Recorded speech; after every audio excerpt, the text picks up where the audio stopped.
Welcome everyone to the Friday, June 18th American Nomad podcast. I am your host, the American Nomad Rav Holly. Good to have you with us. Just going to be talking a little bit today about a new social media app that's out there. Some of you may have seen me jump on the bandwagon for the audio app called Clubhouse. I jumped on that app. I got an invite. It's invite only still to this day. Originally, it was a app only for Apple iPhone users. Recently, it opened up to Android users, so the app's kind of been flooded by a lot of Android users. But I signed up I signed up February 1st after Elon Musk, I guess, was on the app, and it got a lot of notoriety and it got a lot of press because Elon Musk held a room on there and did like a conference on Clubhouse. So I'm sure some of you that follow me on my Instagram have seen me promoting Clubhouse in the last few months, but you haven't seen me promoting anything for probably the last 2.5 months, because I haven't really been on Clubhouse. And I'm going to get into that and why. But before we get into that, let's talk about the simple fact that not yesterday, but day before, a new app was launched that is actually a rival to Clubhouse, and it is called Green Room. And Green Room, unlike Clubhouse, which is like a little mom and pop startup app, I guess, by two CEOs. I haven't really looked into the workings. I know Paul, one of the guys, I've been in the rooms he spoke in. He's like he's one of the creators of Clubhouse, and he holds like a weekly town hall on Sunday mornings, I believe at 10 a.m. if I remember correctly. But I really was into, hey, Matilda, good to see you. So good to see you here, Matilda. So hopefully Random Nomad shows up. I saw he commented on the last video that he was busy and didn't get on.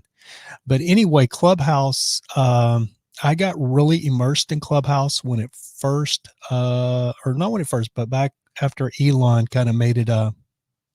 It's so good to have you back, Matilda. I need to shave. I guess I think I have a hair on my mouth. I guess Clubhouse, got a lot of notoriety after Elon Musk was on there. So we're talking, Matilda, we're talking a little bit about these social media apps, these new social media apps that are audio apps, if you don't know what I'm talking about. One of them has been around for a little over a year, called Clubhouse. It's invite only. When I first got an invite to it, I blew it off. My friend Anna, that's actually been, hey, Random Nomad, you did make it. Awesome, brother. You know, buddy, I've got to email you. I have a tracking number for your headset. If you haven't got it yet, should be there any day. Anyway, talking a little bit about these new audio apps. The older one is called Clubhouse. The more established one is called Clubhouse. And Elon Musk was actually on there, like I said, in the end of January, I believe. So I signed up, I think January 31st, but it put my date as February 1st of signing up for there. But when I first got on there, or I actually had gotten an invite, because it's an invite only app. My friend Anna had sent me an invite months, like back in the summertime, like this time of 2020. And I just kind of blew it off. I didn't, I'm like, I don't need another social media. It was called Clubhouse. I didn't really get the concept, like what it's another competitor for Facebook, or it's another knockoff of Twitter. I'm not sure. I don't even keep up with Twitter or Facebook that much anymore. So I just didn't really pay it that much attention. And then my friend Sissy Lee ended up giving me an invite, or I actually asked her about it, because after Elon Musk was on there, I texted Sissy because I'd seen her promoting it. I'm like, what the hell is this Clubhouse thing all about? And she's like, well, it's invite only, but I can get you an invite and get you on. So I got on just to see what it was all about. And immediately I was freaking addicted to it. It's so different than any other social media. I believe it's probably the future of social media. If MySpace was version 1.0 and then Facebook was version 1.5, And then Twitter and Instagram and all of those are like version 1.7, 1.8. Now you got version 2.0, which is Clubhouse, and now this brand new app that just launched a couple of days ago called Green Room. And Green Room is basically just it's almost a carbon copy of Clubhouse in many ways. They work almost identical. But crazy thing about it is the craziest thing about Green Room is it is actually backed by a huge corporation, which is called Spotify. So the Green Room app is owned and operated by Spotify. Unlike Clubhouse, that's just kind of been able to get like independent financing and stuff like that. Green Room has a huge corporation behind it to really push it and make it something that it really could be. Now, a lot of us jumped on Clubhouse because we saw it as like going to be like the next big thing. We thought it was going to be the next big thing. And a lot of people spent a lot of time on there because they wanted to be like the next influencer on Clubhouse. And the problem with that is there ended up being lots and lots of people on Clubhouse portraying themselves as something that they really were not.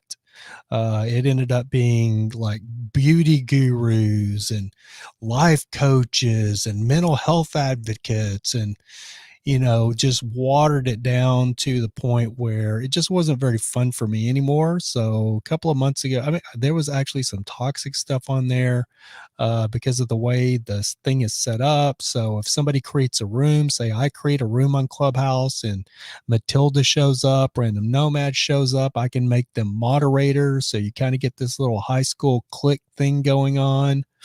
And then somebody might come in the room that I don't like. So I tell Matilda and random Nomad, don't invite them up on the stage. I don't want them up here to speak. And it just turned into a lot of drama, reminded me a lot of high school. So I kind of got off of Clubhouse. I stopped promoting it. And believe me, I was spending hours a day on that app, which was another problem because I wasn't being productive. I missed doing the podcast because I wouldn't get my ass off of Clubhouse because I was having these deep conversations that don't pay you any money. And that was the problem, is a lot of people were putting in time on Clubhouse because they thought like YouTube or Instagram or even TikTok that the owners were going to set at some point to where you could monetize it and actually try to make a little bit of money off of it being an influencer. So you had this big competitive race between all of these people, this circle of people on Clubhouse to actually try to become the next big Clubhouse influencer. And the thing that really rubbed me, or didn't rub me the wrong way, it just didn't set well with me, I thought it was kind of douche canoe-ish, is you had a lot of people on there that would portray themselves as something. And then when you went, they'd be a big somebody. They'd be hosting a room on Clubhouse and, oh, they're a Clubhouse celebrity. They're a Clubhouse star. And they would be talking about, I don't know, let's say they're talking about technique or gaming chairs, you know what I mean? Just as an example. And you'd think, oh, they're a gaming chair expert. I got to listen to them because I've been wanting to buy a new gaming chair. Let's see what they have to say. And then you go in there and you kind of listen to their lingo and you're like, I don't know, man. They don't sound like I have a Techni Sport I've had for a couple of years and they don't even really seem like they know the brands of the major gaming chair manufacturers. And that a lot of these manufacturers just have their chairs made in China and then just put their name on them. So they're all the same chair. You know what I mean? And then some of the chairs are actually really higher end chairs like TechniSport, Streamlab. Is it Streamlabs? Not Streamlabs. That's what this is. Yes, no, Streamlabs. Streamlabs is a nice gaming chair. As a matter of fact, I almost got one of those instead of a TechniSport. And then there's a Respawn that's kind of like that Chinese smaller chair. Hey, Monster John, what's going on, buddy? We're talking about the new social media app. And I know you don't do social media, so this is probably not your conversation. But there's a new social media app. There's a couple of them that are they're audio apps. One of them is called Clubhouse, and it's invite only. So when I first got invited to Clubhouse, Elon Musk had just been on there, and it was basically a lot of people that were influencers and leaders in their profession. There were a lot of people that were pretty high up in their careers. You had people, you had to be invited. So it's kind of like you had to be somebody to be on there. And a couple of days ago, a new app launched, and it's called Green Room. And it is actually owned and operated by Spotify. You don't need an invite. All you have to do is go to your app store and download it. It's a completely different experience than any other social media experience you've ever experienced. I can promise you that. But the problem with Clubhouse was you just had a lot of people that were portraying themselves on Clubhouse as something that once you dug around in their, they talk about, or you looked at their bio and they would say they're an actor or they're this or they're a sportswear model or whatever. And then you start looking around and you're like, wait a minute, you work at some fucking insurance company and freaking, I forgot my beeper. Uh, you work at some freaking insurance you work at some freaking insurance company in Florida. Like, what kind of model are you, or what kind of actor are you? What have you ever acted in? And then you find out they've done like some little short film for like their friends or something. And so you're like, yeah, so there's a lot of that going on in Clubhouse. And which I'm hoping with Green Room, because I kind of got off Clubhouse. So I'm hoping with Green Room that it is more of an industry leader application. I think a lot of those people that blew up and became so-called influencers on Clubhouse, I hope they stay on Clubhouse and you have people that are actually really industry leaders in the fields that they're portraying themselves to be industry leaders. I'm hoping that's what we get on Green Room. And I was almost late running the show today because I actually was on Green Room and I ended up meeting an artist on there. His name is Patrick Kearns. Patrick Kearns. Let me see if I can find his YouTube channel again. And he's a musical artist. Yeah, Patrick Kearns in London. And we had a very long conversation. And he ended up, he was kind of looking for some career advice about the industry. And he actually even had his manager actually came into the room. He has a new manager he's had for about a month. And we just, talked about some steps that he needs to make that's lacking, that I can see is lacking a lot. I'm going to put the link to his YouTube channel. He's a very talented young man. He's got a great voice, but he's just kind of doing the things he wants to do for his career and not putting in the work of the things he has to do to get to where he wants to be as a musician. So I talked to his manager Patrick and I probably talked for about 2 hours, 2.5 hours, when I was supposed to be doing pre-production for this show. I was talking to him in the room, but I love taking young artists like that because I can see the potential of producing, EPing his music video, which I've done before.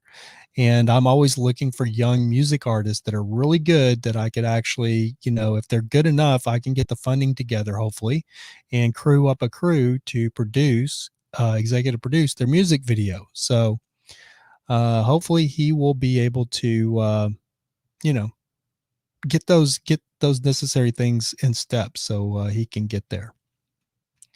But I met him on Green Room. And so, it's a great place for networking and talking to industry leaders and stuff like that. And that was my problem with Clubhouse is people pretended they were industry leaders, but once you dug into their background a little bit, you would find out right away that they've never industry led anything. You know what I mean? They're freaking saying there's some big executive producer for some music group or music company. And then, you find out, oh shit, they got to be at work at freaking Taco Bell, at 7. So that really turned me off to Clubhouse. Now, don't get me wrong. There's a lot of people that are absolutely 100% legit on Clubhouse. But the problem is they usually don't get the notoriety that the people that are pretending they're somebody do. And that really rubbed me the wrong way. Oh, Random Nomad, you're just finishing up work. And Matilda, how is your day today? When are you moving to Tennessee, Matilda?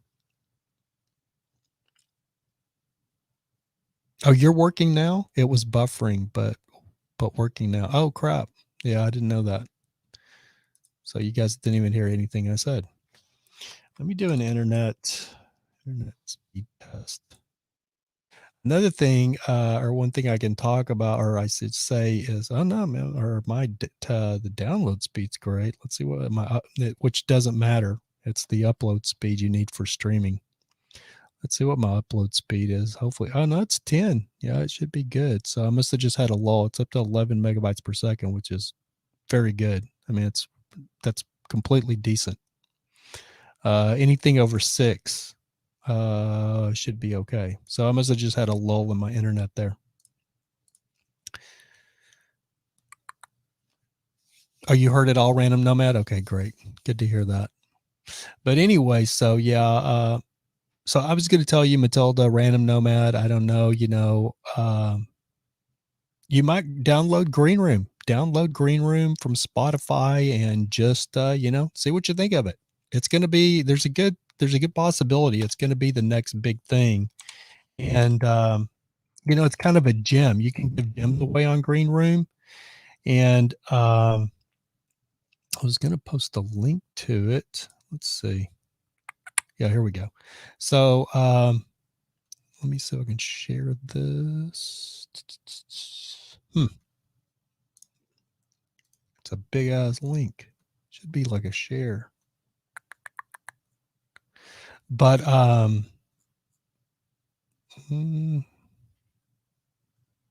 see, tweet maybe. Look at tweeting it. Nope, that's not it. Let me see if I can share this link. It's going to be, you don't like Spotify? I'm not a huge fan of Spotify either, but it's owned by Spotify. I'm just hoping they can, that they can work out some of the things that Clubhouse never did. Clubhouse had some major design flaws and some major issues that caused a lot of problems. And there was a lot of feedback given to the people that controlled and that was doing Clubhouse, and they never did anything about it. I mean, months and months and months went by. Matilda says, let's see.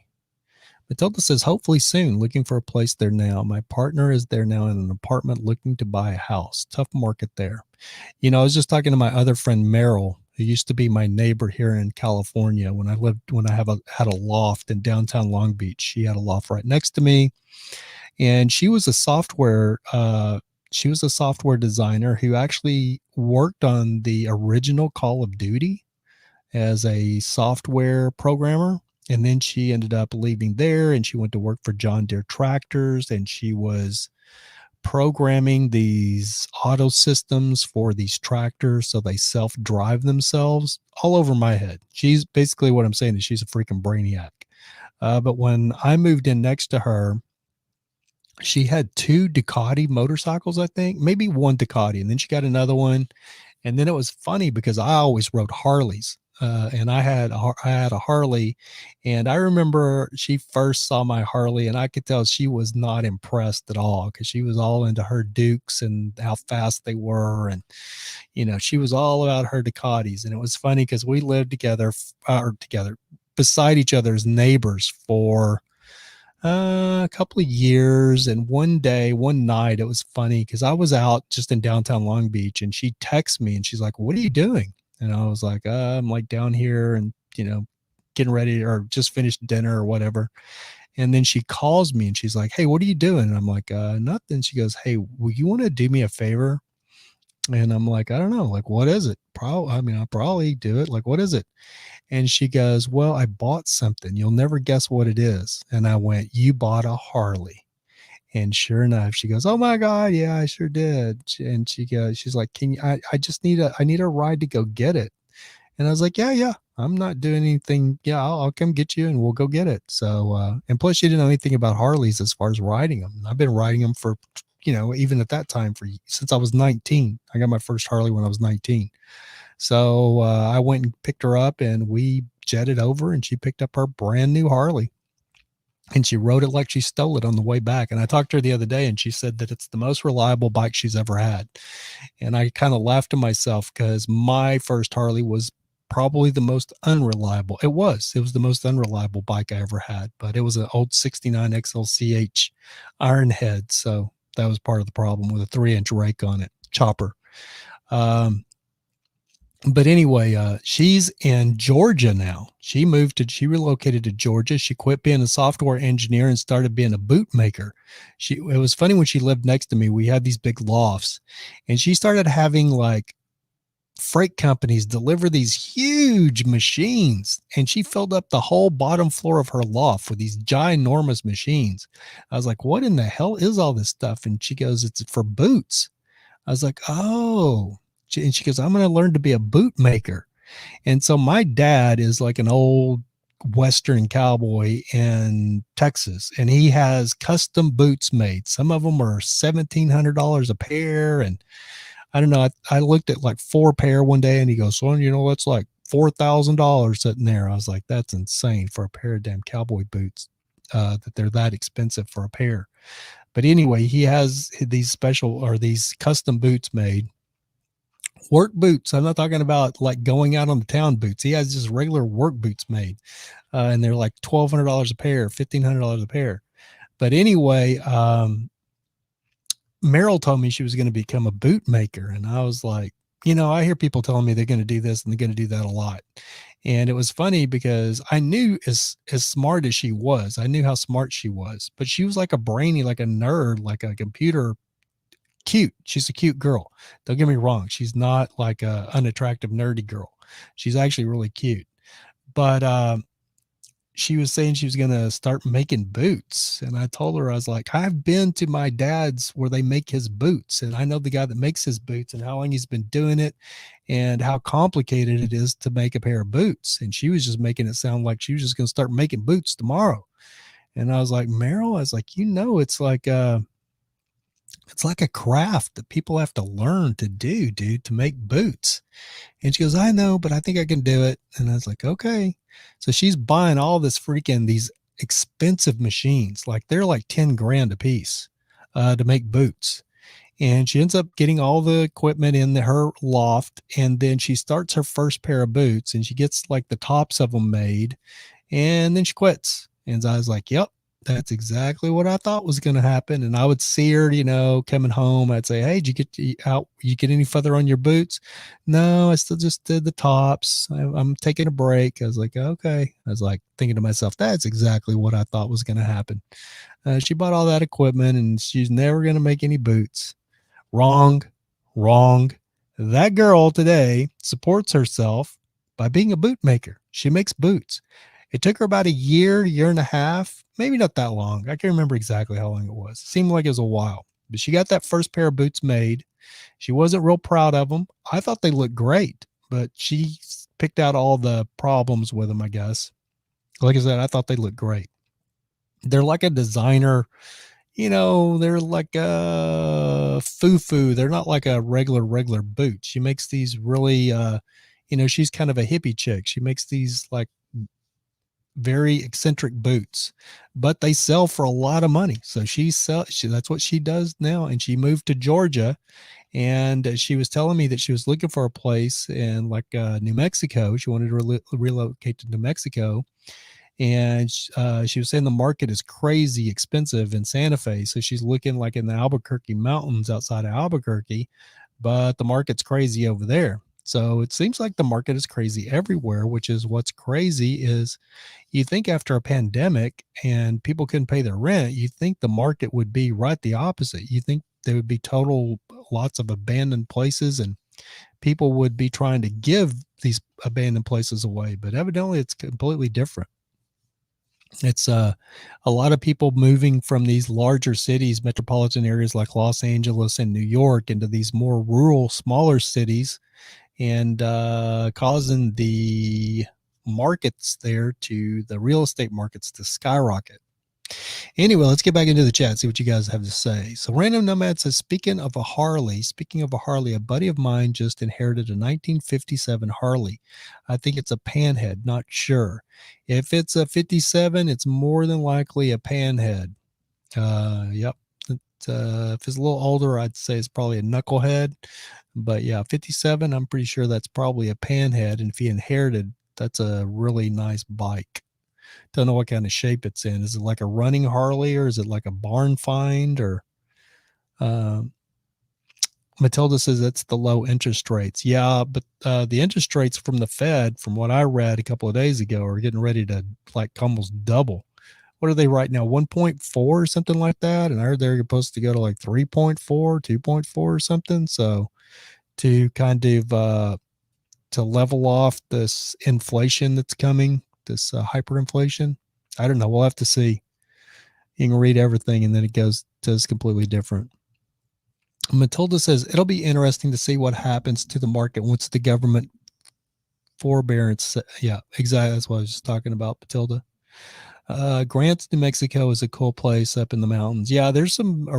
Taos is nice. Grant is nice. I love Santa Fe. As a matter of fact, Santa Fe is one of my favorite cities in the United States. My aunt lives in Santa Fe. I used to go spend summers when I was in junior high school there at my aunt's in Santa Fe. So I have a love for Santa Fe. I usually, anytime I'm traveling across from LA to Texas to visit family or something, I usually spend a couple of days in Santa Fe because I love Santa Fe. It was so funny. The last time I was in Santa Fe was probably, man, it was when I went to Texas. 2015, maybe 2016, 2015, 2016, 2015 or 2016, I guess. And had a really good time. It was funny because I ended up in Santa Fe, and this girl that I talked to, I ended up was in Santa Fe, and I posted something, and her name is Holly. I tease her. I always told her I was going to marry her and make her take my last name. And that way her name would be Holly Holly, because my last name's Holly. Get it? And her first name's Holly, and they're spelt exactly the same. So I said, I'm going to marry you and, make you change your name to my last name. And, but her last name is Valverde. And the funny thing about it is we grew up together. We were kids. I've known that girl since she was in like the third grade, maybe second, third, fourth grade, third grade, probably. How old was she? I was in junior high. I was in eighth grade, and she was probably in fourth or fifth grade. I'm a few years older than she is. But she has an older sister named Sharon that was 1 or 2 years older than I am. And both of those girls Holly was a little young, but her older sister Sharon was gorgeous. So when I was in, eighth grade, and Sharon was, I think, in ninth or 10th grade, I mean, I was like, whew, she was pretty. And then Holly, you could see she was going to grow up to be really pretty as well. She was just young at that time. But anyway, Holly grew up, and I was in Santa Fe, and I posted something on Snapchat or something, and I got an instant message, and it was Holly. And she's like, where are you at? I'm like, I'm in Santa Fe.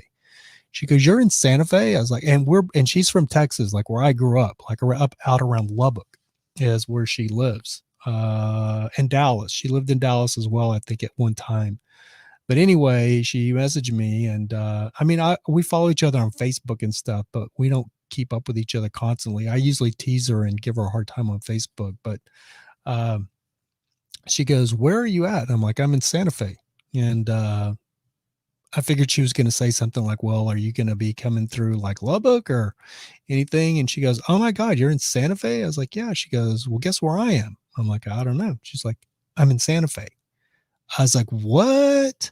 I hadn't seen this girl since she was, like I said, in like the fifth or sixth grade. Maybe we had seen each other a couple of times, maybe in high school age, but I hadn't seen her since we were kids, except through social media, Facebook, because we found each other, like you do find old schoolmates and stuff through Facebook.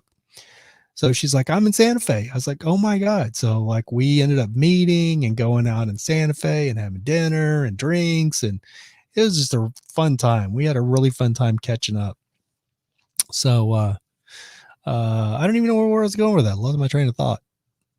But yeah, I love. Oh, I was just talking about Santa Fe. I love Santa Fe. That was the last time I was in Santa Fe. I had such a good time there. I've had so many good times in Santa Fe. Little tidbit of information that I don't know if I want to put this out there because might have family watch this. I lost my virginity in Santa Fe, New Mexico. Bounce, wow, wow. My freaking voice changer's not working again. What the freak, dude? This thing pisses me off. Let me see if I can fix it really quick because it's irritating me that it's not working. Oh, it's not working because I ain't got it freaking turned on. That's probably why it's not working. Now I bet it works. Let's see. And now I should sound like a baby. Let's see. Now I should sound like a demon. And now I should sound like T-Pain. Now I got some music going. So I don't know if this thing works right. I don't know if this thing works right with StreamYard. So if you guys can hear my voice changer, let me know. Or is it still just my voice? Because I hear the voice changer, but I don't know that you guys can. And now we're a baby again. Oh, it's working? Is it pretty annoying, Matilda? All right, back to my voice. I like to have this voice. Oh, now I have an echo. There we go. I like having the voice changer on because if I want to say that, I have a bleeper. I can say you. That's what I like about the voice changer. And then I have this. I love this. But it won't. I don't know if it'll work on here. It works on my. See if it'll work. Nope. It only works on my Twitch stream because it's embedded into my OBS. Random Nomad says, I fell behind like a minute. Now I'm caught up. All good, Random Nomad. You still at work, buddy? The beeper works? Great. So I can say, you. That's what that was. I bought this when I got the Stream Deck. There's this thing called Voice. What is it called? Voice Mod. And it's like $30 or whatever. It's not that expensive. But I mean, I was like, I don't need a freaking this stupid, like, I don't really need this baby voice or this echo voice or any of these voices. But then it said it had a beeper and it had a horn. So I was like, oh yeah, I'm getting it. So I bought it for those two things mostly. And I love the Stream Deck. Just half the time the damn thing doesn't work. Oh, you're home, Random Nomad. Good for you, buddy. I'm going to email you, Random Nomad, your I'm going to email you your tracking number for your headphones that I sent you. Just so you know, I'm going to flash this kind of quick. Can't see it. Can't see it. Anyway, that's your shipping label, Random Nomad. Can't see it. I didn't want everybody to see it because I don't want to send me your address, but I was just showing you that it did finally, they did get sent out. So keep an eye out. They should be there any day. I think it said that their estimated delivery was the 21st though. So I chose the cheapest option. It was funny because the first option that came up was $46 shipping. I was like, what the? And then I was like, oh, I looked down and the bottom one was like $5. I was like, oh, okay, there we go. So hopefully you'll get those. Did you get Call of Duty downloaded yet, buddy? Because, you know, I sent these headphones for reasons, remember? I know your internet's not the greatest, though, where you're at.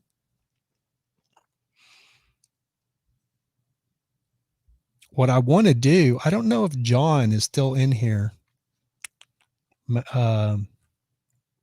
My buddy, John, Monster John 7365. He's on Twitch as well. And what I want to do is I actually want to you don't have to worry about a Random Nomad. Just know it takes a long time to do it, dude. If you don't have good internet or fast internet, it's going to take you a minute. The best way to do it is to go to sleep and leave it downloading.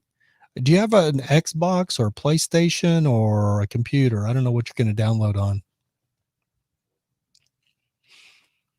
Oh, you're going to be getting Battlefield once it comes out? Yeah, it's getting ready. Battlefield 2042, or what's it called? Yeah, Battlefield 2042.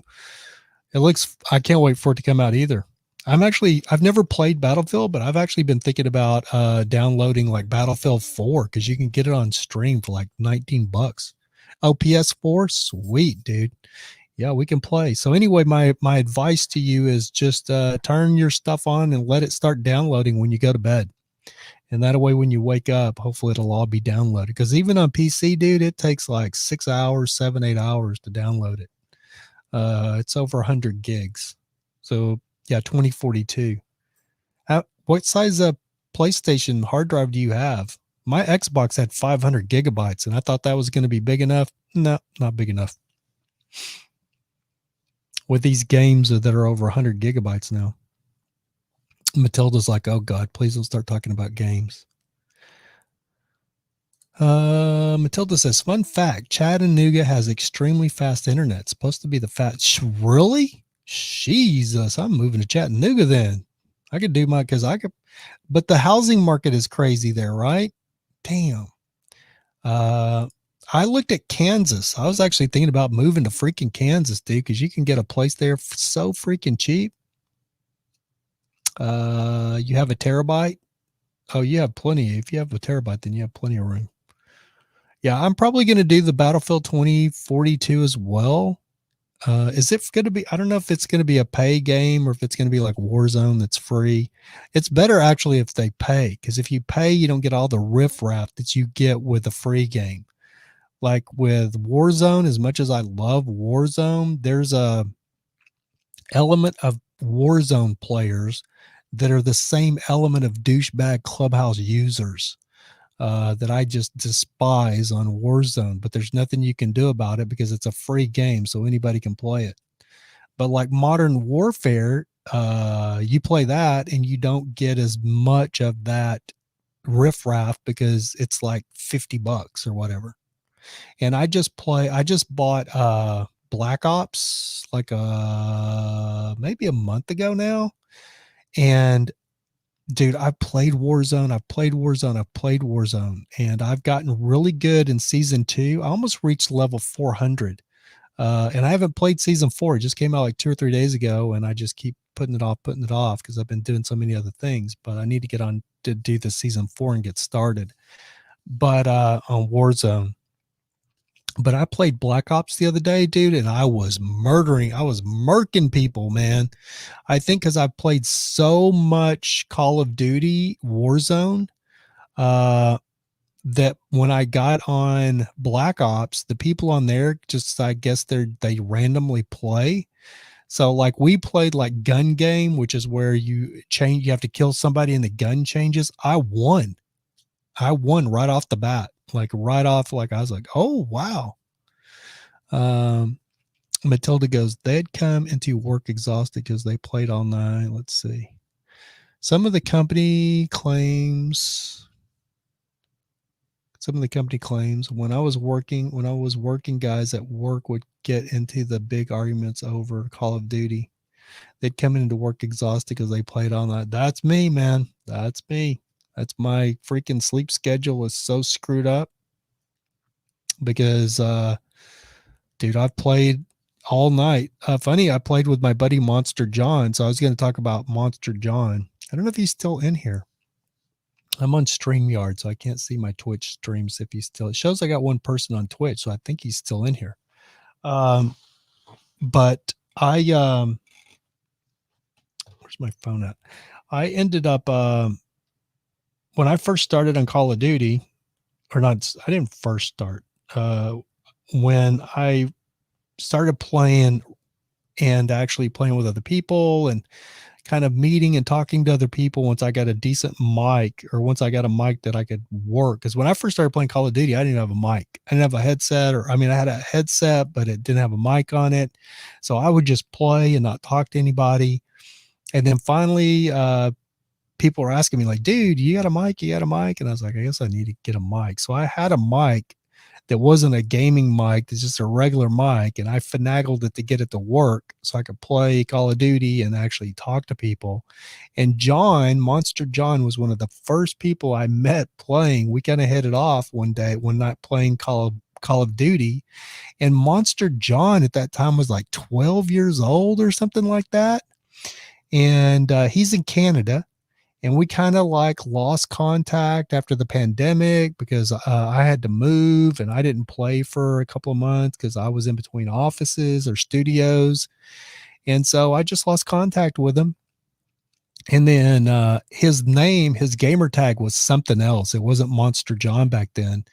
And then lately, I kept getting these requests to join a game with Monster John. And I was like, I don't know who the hell that is. So I would always deny it. And then I got a request the other day and I was looking for somebody to play with. So I was like, screw it. Let's see who this John is.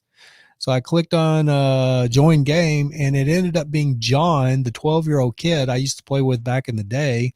We used to have a lot of fun. It was funny. And now he's 15, I think, and sounds like a man. I didn't even recognize his voice. I was like, is this John I used to play with from Canada? He's like, yeah. I was like, oh my God. And he's got TTV in his name, which means Twitch TV in your tag. So I was like, you stream on Twitch as well? He's like, yeah. I was like, holy crap. So he put a foursome together from a couple other streamers that he knows. And we ran freaking Battle Royale. I think in the third game we won, which was amazing. So yeah, he's a good kid. And another one of those, where you meet people through the freaking internet, dude. And he's just been, I consider him a good friend, and I couldn't even tell you what he looks like. But we've talked for, we've run playing Warzone. We've talked for hours. It's crazy.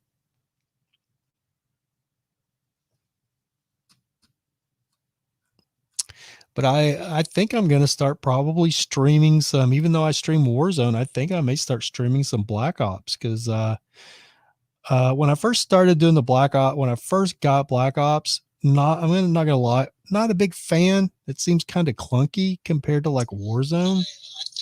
Oh wow, I just started I want to monitor my. I sometimes like to just use my phone to monitor my stream. That's what I do when I'm game streaming, and I don't know why I don't do it on just when I'm streaming my podcast. That way I would know if it's like buffering and stuff because I would see it. Anyway, says we got 6 people watching. Man, we felt famous again. I remember when we used to have 20, 25, 33, 35. Man, my podcast has really went to, oh crap, hit the wrong button. Have you looked into Wolfenstein? I looked at that the other day, Random Nomad.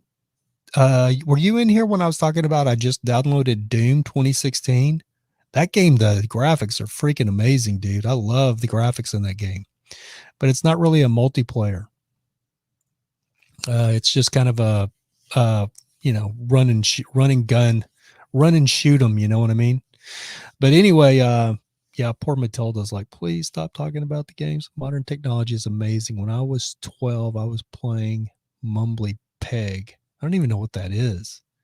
When I was, I'm gonna date myself like a freaking ancient dinosaur here, like, because I'm older than dirt.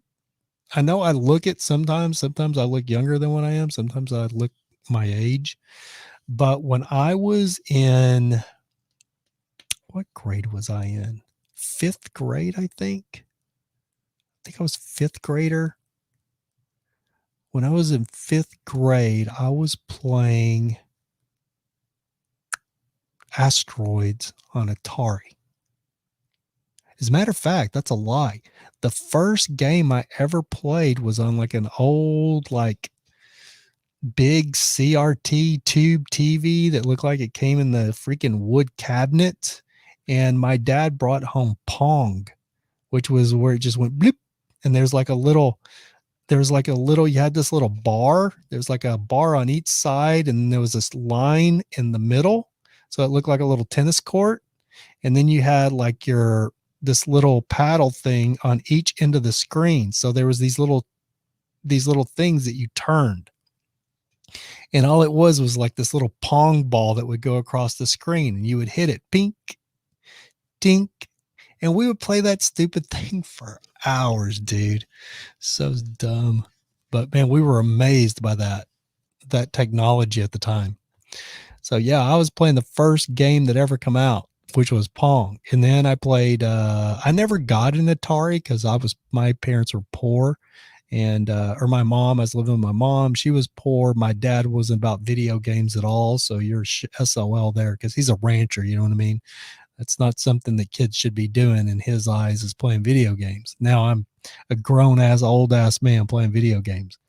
But anyway, so friends of mine had Ataris, and a guy that my mom dated had a son that was my age, and he was kind of well off. So his son had an Atari.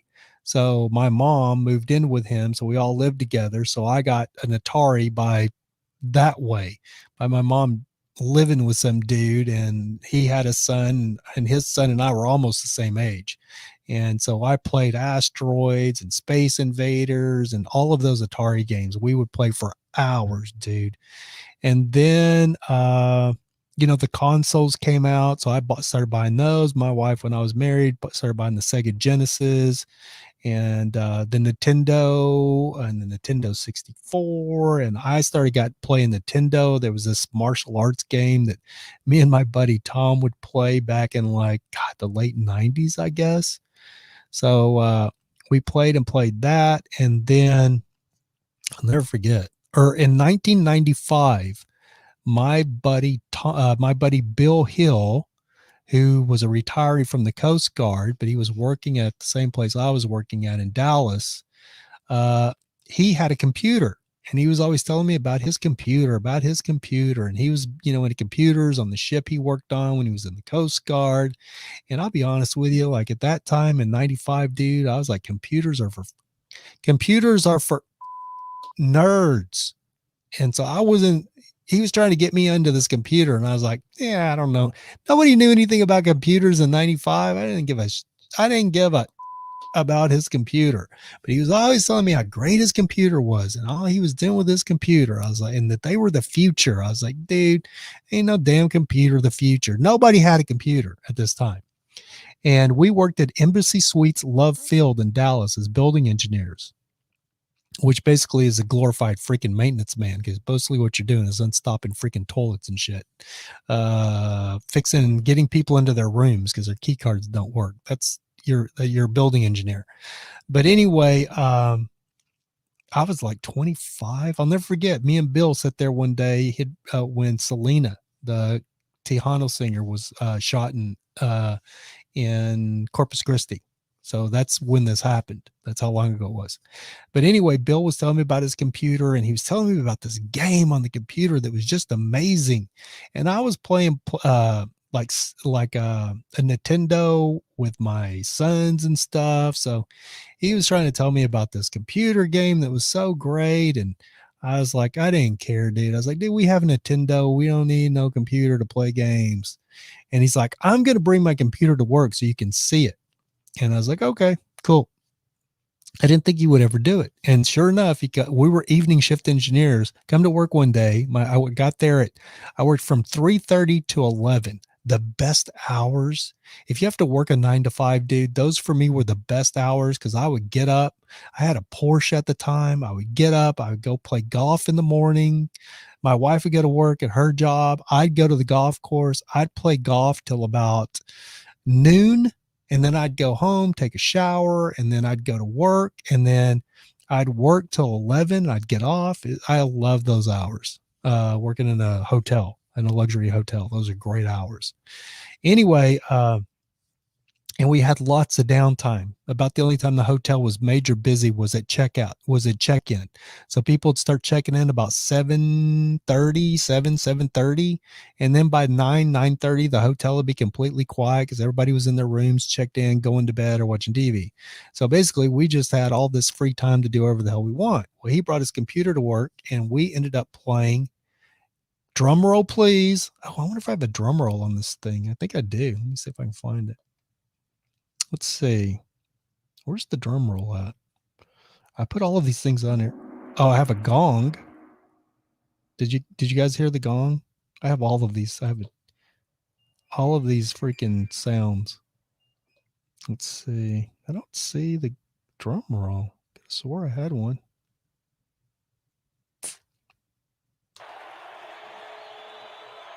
This thing's got so many things. All of these freaking sounds, and I don't have a drum roll on here. That's insane. Anyway, no drum roll. Nope. Anyway, he brought his computer to work and we ended up playing Doom all night. And his computer was like a big desktop computer. It was like a Packard Bell 486DX.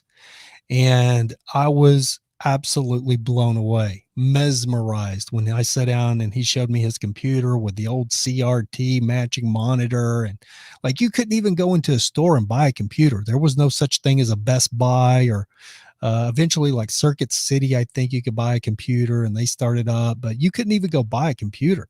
So I don't even remember where he got his computer, but he was in the Coast Guard. So he was able to finagle a computer. So he had this brand new Packard Bell. It's either a Packard Bell or a Hewlett Packard. And I think it was a Packard Bell, 486DX with an Intel chip. It was the fastest computer you could get at the time. And it was the first home computer I'd ever seen. I'd never even seen a home computer.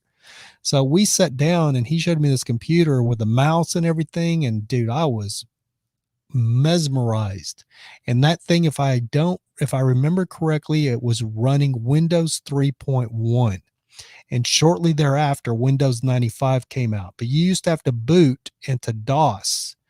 If anybody remembers this, you'd boot into DOS and then you'd go to your C prompt once you were booted into DOS, and because Windows wasn't a standalone platform at this time. So kids don't even understand what I'm talking about. People that use computers. So basically what I'm saying is you would boot into your computer and it would be all of this writing like the Matrix, and then it would stop and there would be a C prompt. So you'd have to go to your C prompt and you would have to type in win, WIN /run. And that would run Windows 9, Windows 3.0, which became 3.1 and 3.11, I think, or whatever. And then it went to Windows 95. So I immediately got on I was like, oh my God, I got to have one of these. Well, you couldn't go to the store and buy one. And then they started talking because they were just getting ready to come out. This was right before AOL. So they were talking about the big box stores having computers like Circuit City and stuff, being able to go buy one there. So I didn't look online. I was going to say I looked online. I remember where I looked at, but come to find out, they were like $1,000, $1,500.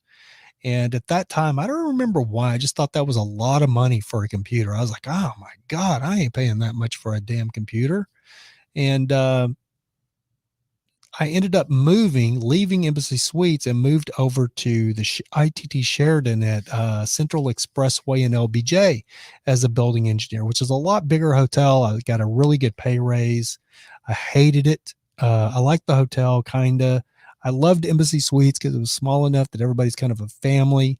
I moved over to Sheridan and it was so big. It was this big corporate conglomerate that I hated the way everything was run corporately over there. Which Embassy Suites didn't run that way. It was run more like a family. But anyway, I get over to Sheridan, and as I get there, they're doing a complete swap out of their computer systems. So they have all of these dummy systems that are all over the hotel, and the hotel's like 24 stories tall.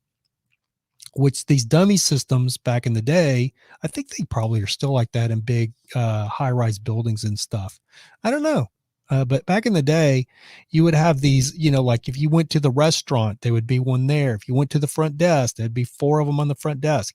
And basically these dummy systems didn't have a hard drive in them. They didn't have anything in them because they just ran off of a server that we had in the basement. So that's where the hard drive and everything was in the server.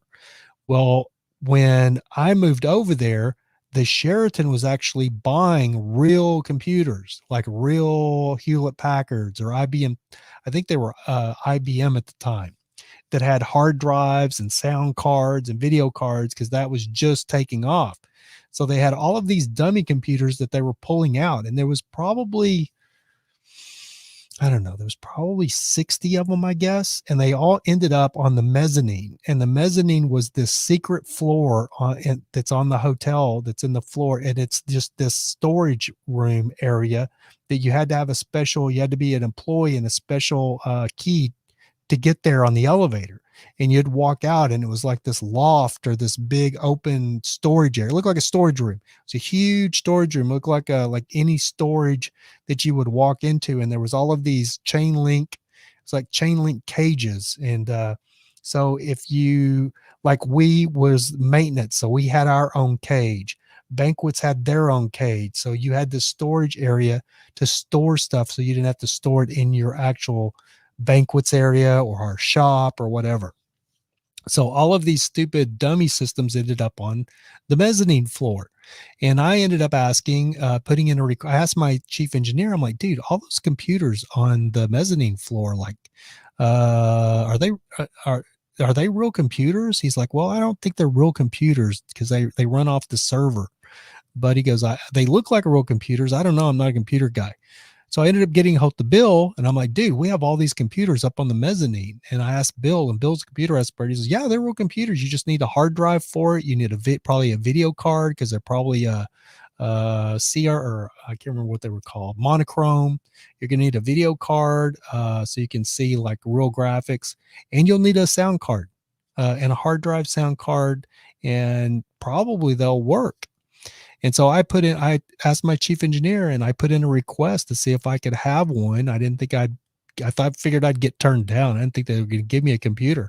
And sure enough, in like 2 days, man, they come back and said, yeah, if you want one, take it. So I actually got one of those dummy systems. I took it home, and I don't even remember how I did it, but I ended up ordering, I think through Bill. He gave me the numbers to the manufacturers. I ended up ordering a Sound Blaster sound card. I ordered I remember getting video cards, and I didn't know what I needed. And they had, because back then you have monochrome. So all you'd see is like green writing on a black screen. That's what the computer had by default. So I needed a real graphics card so I could see like real graphics, like America Online and stuff like that, which had just been released. So I didn't know if I needed a VGA card or a SVGA or whatever, but I just luckily ordered the right card. And I remember the Sound Blaster was like $46. I remember thinking how expensive I thought that was. I ordered the video card, which I think was $20, and then the hard drive, which I think was maybe like a 30 megabyte or something like that. And we thought that was a huge hard drive. It's so funny. And anyway, long story short, making this a long story, I put that computer together and was playing Doom within a couple of days. And I just started my PC gaming career from there. So I played Doom, and then Duke Nukem 3D came out. So I played that. And then in 99, Unreal Tournament came out. Oh, well, actually we had Doom, and then Duke Nukem 3D, and then Quake. So when Quake came out, I remember my stepmom bought me Quake for Christmas. She asked me what I wanted, and Quake was $56 back in those days. So that was 96, 97.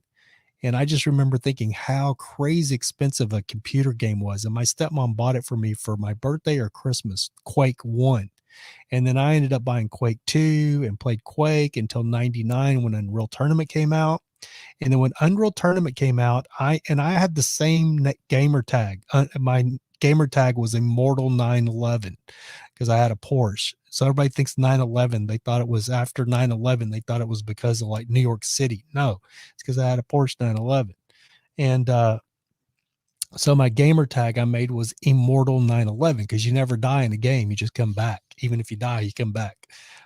So I played Unreal Tournament for years and got to be one of the best players in the world at Unreal Tournament because I played for hours. I think the longest I ever played was like 72 hours straight, 3 days.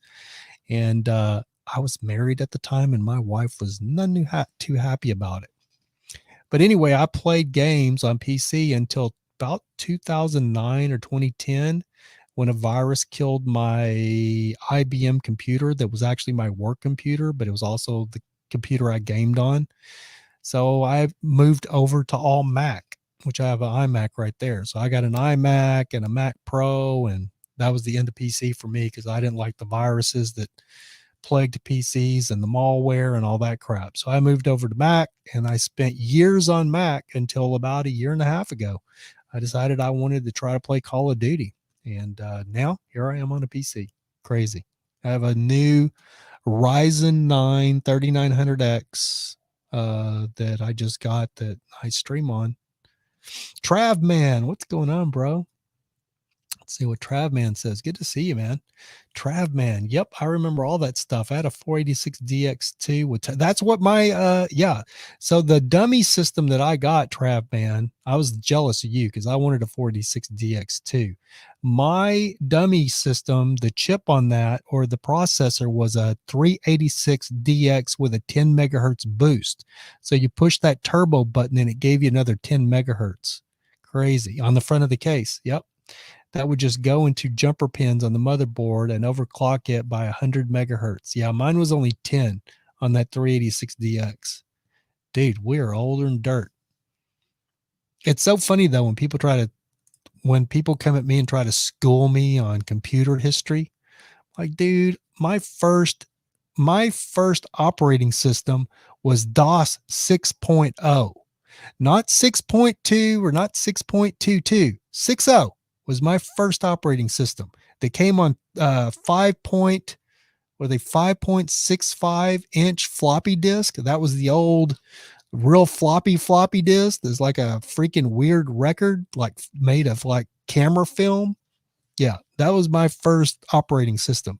I had 6 disc, I think, or 3 disc, 3 of those floppies running that had DOS 6.0 on there. And then we got DOS 6.22, which were on actual 3.5s. And then we finally got a CD that had Windows, or actually 3.55s. I had Windows 3.0 and 3.1 on those floppies. So I remember having 2 different you'd have DOS 6.22 on 6 3.5s, and then on 4 or 5 or 6 3.5s you'd have Windows 3.0. So if you loaded that on the computer, you'd have to load DOS and then load Windows 3.0 on top of it. And then in 95, the clouds parted and Microsoft invented Windows 95, where you no longer needed DOS as your bootable OS. You could just get a disk and put it in your disk, which is brand new at the time, and load Windows 95 and take the disk out and reboot the computer, and it would just boot up. You didn't have to boot to a C prompt anymore and put in win/run. Crazy. Yeah, Trav, man, like 25 floppy disks. And the craziest thing about it is back in those days, the architecture wasn't very stable. So it was nothing to have a working computer and it just completely crash. And you'd have to go back through and format the drive and reload everything from scratch. There were 3.5s, 3.5 inch floppies, right? I think there were, 3.5 inch floppy disk. Yeah, man, it seems like yesterday, but it also seems like a million years ago. Anyway, guys, we still have 3 people in here, but that's going to do it. I guess I bored you guys to tears. I apologize. I mean, the podcast these days, I struggle a little bit with it because I love talking about controversial topics. But YouTube has put a nixnay to that. So I just have to keep it pretty vanilla. Travman says, let's throw that up on the screen. Travman says, yep, laser CD auto, and laser CD audio and laser CD burn and laser CD data, 600 megabytes, Windows 95. Yep. Windows 95. And then I remember when Windows XP came out and I was like, man, this is Windows XP. That was the cat's meow, dude. It runs so well. It runs so well compared to 95.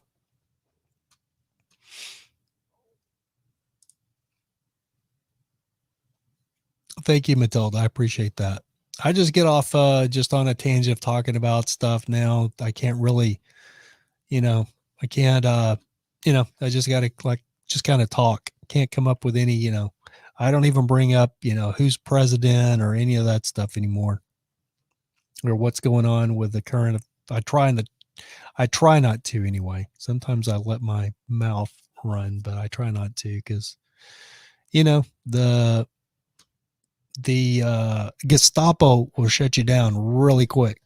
The social media mafia owners will shut you down really quick. But anyway, I had a good time chatting with you guys about, or just rambling on about old computer stuff.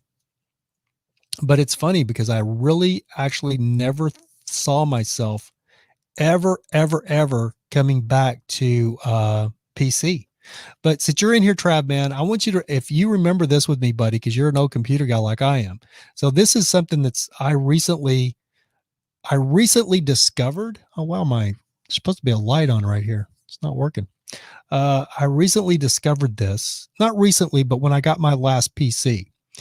Back in the day, I even remember like a Pentium 2, which was this big, huge CPU that I just had to have. Pentium 2 processor, and then a Pentium 3 went back to like the little square processor.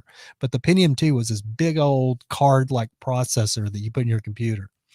But being an Intel guy and then going into Pentium and Pentium 1, Pentium 2, and that was what was basically the Bentley or the Rolls Royce of computer PCs. It was Intel.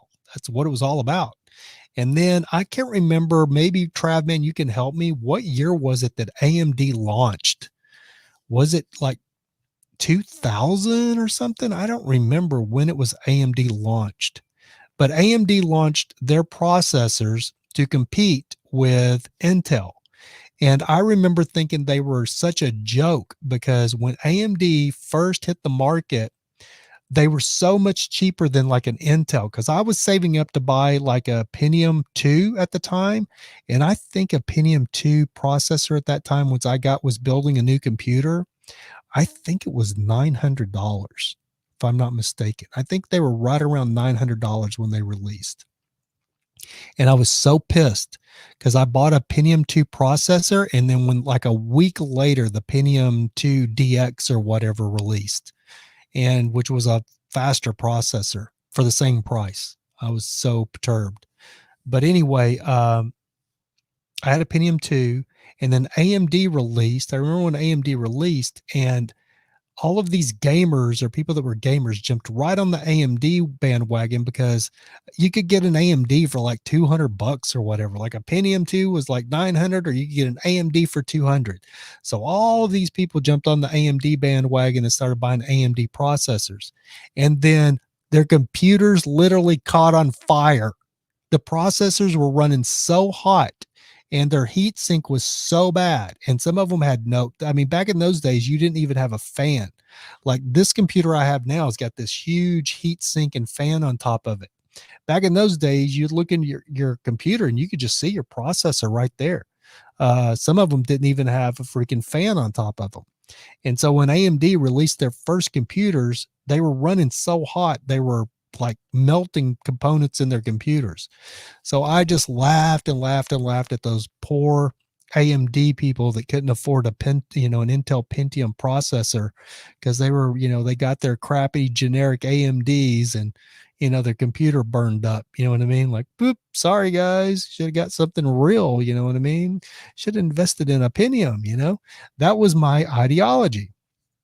And then when I have this Alienware here that I bought actually on a secondhand market. I got it for very little money. I mean, it's a good computer. It's a Pentium 5. Pentium. It's a Intel 5. It's an i5 processor, 6400, I believe, which is running 3.8 gigahertz or 3.6, 3.7, somewhere in there. It's not like a little slow processor. It's not an i7 though, which I would have preferred. But that's what I originally got back into PCs with. And then I bought this old Dell server with a Xeon processor in it that I started gaming on first, because I was able to just buy a graphic card, drop it in there, and I was playing Call of Duty. And then I decided to upgrade and get this Pentium used. I mean, this Alienware used. But when I started streaming gaming, it just wasn't enough. You couldn't do it on one computer.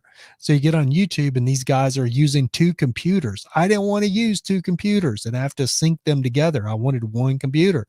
So when I started looking to buy, I had the money here, like to buy a real new computer.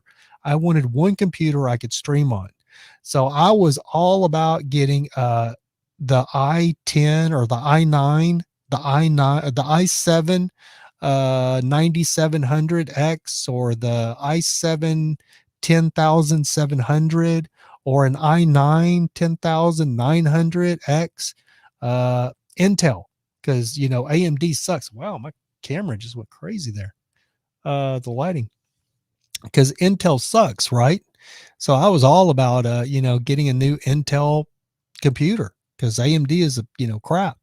And then I did a little bit of research and stumbled onto this guy that's with Alpha Gaming, and learned really quick that yes, if you're just going to game, an Intel i7 9700 or even an 8700 is great for just gaming. But if you want to multitask and stream, AMD is where it's at. So I ended up at the very last minute getting ready. I'd been ordering. I was going to order like this computer that was a Intel, and very last minute I changed gears and looked on the used market for an AMD, and ended up getting like a $2,500 computer for $700. Brand new AMD Ryzen 9 3600, which is the latest generation. If I looked at anything like a Ryzen 7 or anything, they'd be $1,600. I ended up getting a Ryzen 9 for $700. I'm so happy with my computer. Anyway, guys, we're almost 15 minutes past. Matilda's already bounced out. She said, have a nice weekend, everyone. Travman says, yep, that was the next computer I got, was a Pentium 2 with a processor chip that went in like your memory modules. Yes, that's exactly what I was talking about, Travman. I used to use dryer vent hoses and air ducting connections to the window air conditioner blowing into my computer tower case back in 97. That's hilarious. Yeah. So I remember my last good, before I went with Dell, I had a Sony Vaio. There was like this off purple color. Man, that computer was such a nice computer back in the day. And I think it was $2,200. I never told my wife how much I paid for it. I think it was $2,200 or something like that. It came with a TV graphics card in it. So you could literally watch picture in picture. You could be on the computer and have a little picture or this little screen up there watching TV at the same time. It was amazing. And I used that computer for several years until I just luckily was on eBay one day, and there was this brand new Dell Inspiron in the box. Everything was there, dude. And it was like, I don't know, I think it was like bid up to like $260 or something like that. When like, if you went down to like Circuit City or Best Buy or something like that, you can get a computer for less than $800 or $900 back in those days.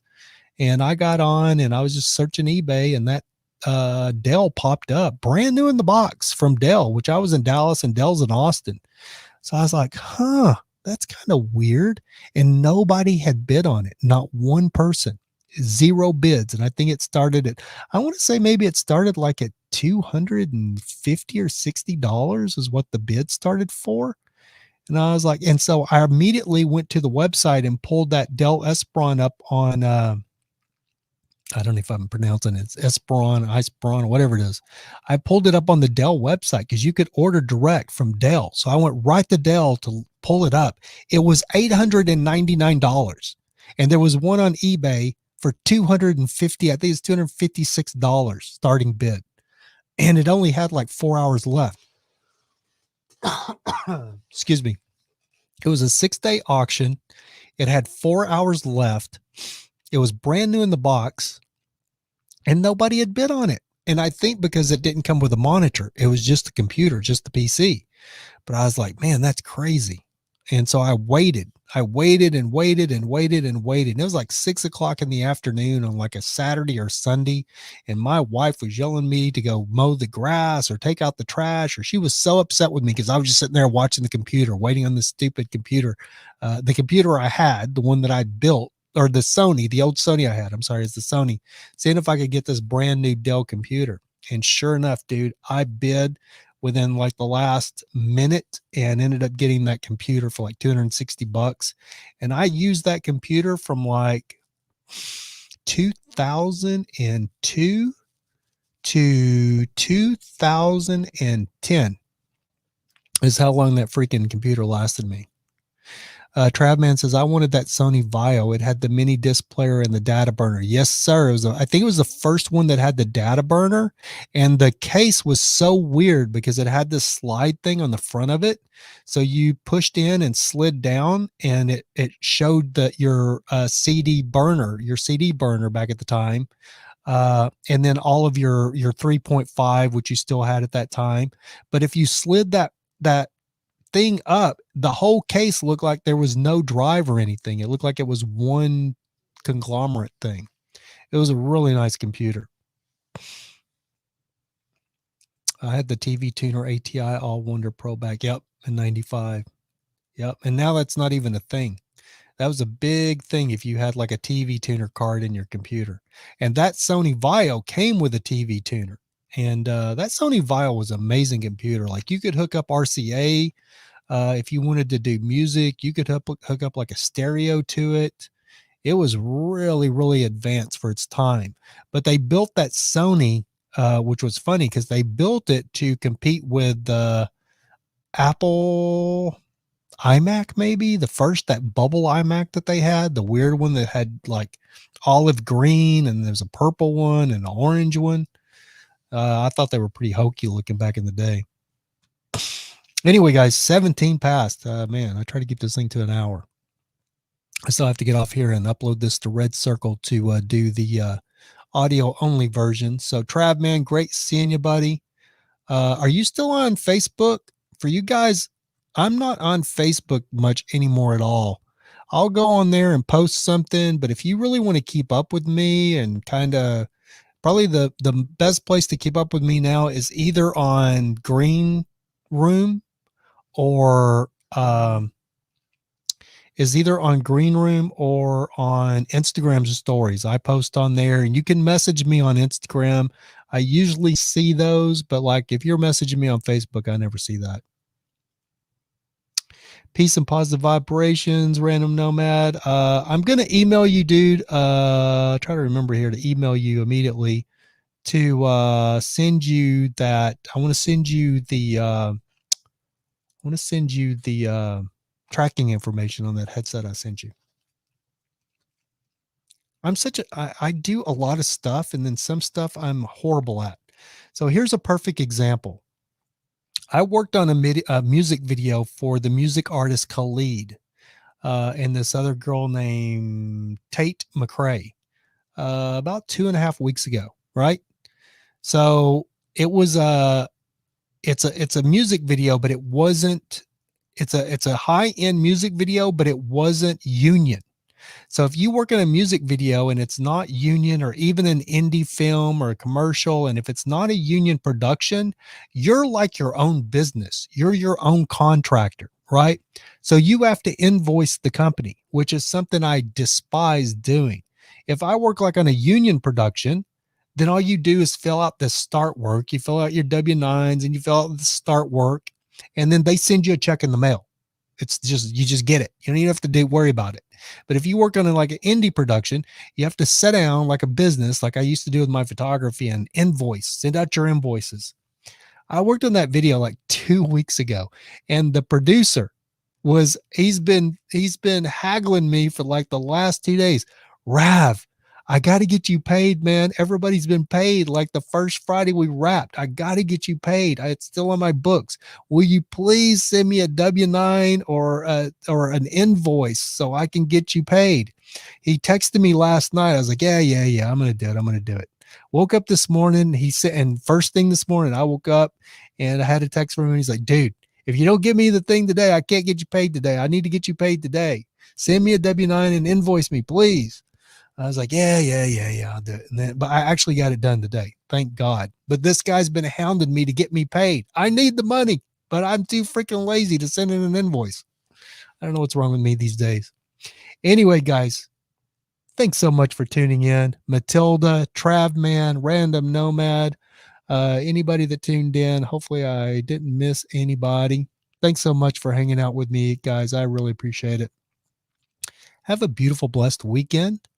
If everything goes right, we'll see you back here Monday, 7 p.m. Pacific Standard Time. I will be streaming tonight, probably here in an hour or so. I've got to upload the audio version of this to Red Circle for the regular audio version of the podcast. But if you want to come hang out with me while I'm gaming, I will be on Twitch probably in an hour or two.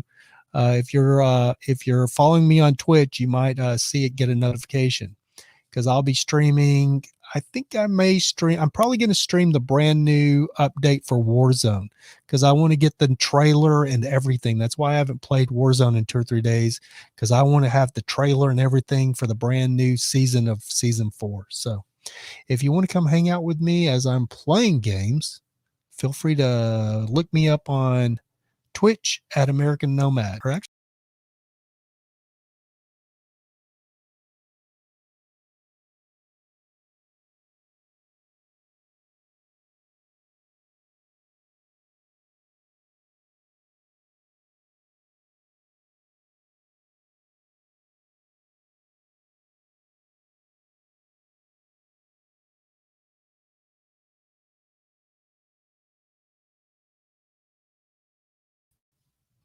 I don't know if you guys can hear me. I screwed that up.